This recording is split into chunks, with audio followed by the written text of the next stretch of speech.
It can be really frustrating if you're having trouble with your TV, and one of your first instincts would be to go out and buy a new one. But before you do, here are 7 things to try if your Philips TV isn't working.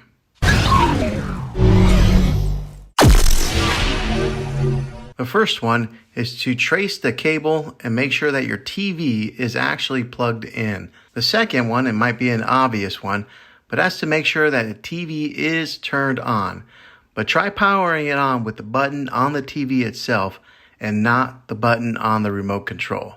The third method would be to check the remote control batteries.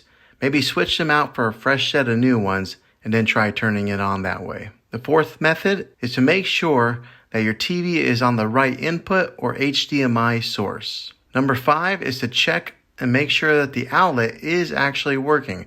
Maybe plug it into a different wall outlet or check your fuse box to make sure that there is power going to that particular wall plug.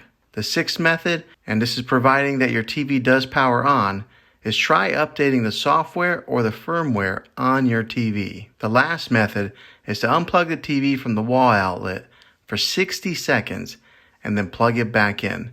Now make sure you be patient here and wait the whole 60 seconds. Well, hopefully this video was helpful for you. If it was, go ahead and click a thumbs up on it.